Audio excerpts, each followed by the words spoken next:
There's not enough video game accessories named after birds, but fortunately, this one is the Pelican Accessories PlayStation 2 Joystick from Pelican Accessories, which would lead me to believe that this joystick is made out of pelicans, or at least pelican parts. Watch this. You can put one hand here, one hand here, and play video games without having your hands fly all over the place. The Pelican Accessories PlayStation 2 joystick is super affordable these days. It's programmable, has turbo fire. There's your select button, your start button, and here are the PlayStation 2 buttons. This also works on the PlayStation 1. Here's a close-up look at that rubber non-slip pad I was telling you about with nubbins. Is that the technical term? Are they nubbins? They help add that grip.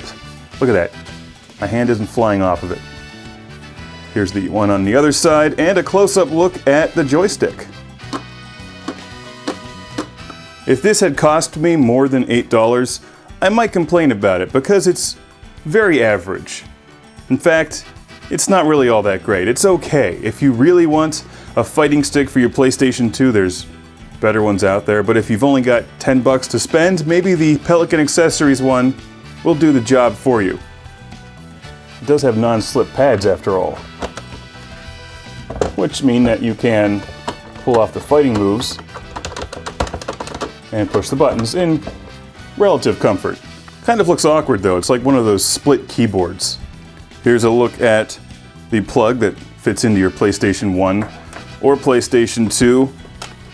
It has little rubber pads on the bottom, but they're not very good. I would recommend actually putting better rubber pads on top of these or beside those things.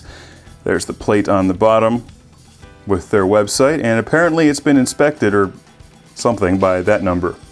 It's plastic and it's light, and that's kind of a problem because it does actually move around quite a bit if you play with intensity. I'm using this joystick in part of my review of Virtua Fighter 4 for the PlayStation 2, so I'll mention how it's used to pull off a couple moves in that game, but for the most part it's only special because it's remarkably average and really cheap.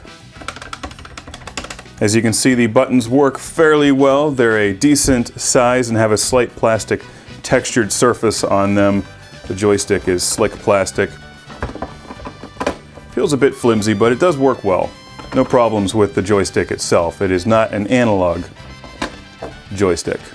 And I said this was a PlayStation 2 joystick. I'm not entirely sure what year it was released. It may be a PlayStation 1 joystick, but since it works for both game consoles, it doesn't matter. It's black and does match the black PlayStation 2. Sort of. I mean, it doesn't really match anything. It's kind of an odd-looking device. Note how they placed all of the buttons in the middle on this one smooth plastic surface with a little point on the top here in between the two sides of the joystick. Pelican Accessories. If you're looking for a serious joystick for your PlayStation, this is probably not the one to get, but if you're shopping on a budget and want to try out a fighting stick, this one it's okay. Note the mountain built into the controller. It looks like an Excite Bike track, doesn't it? Jump little bikes off of there over the buttons.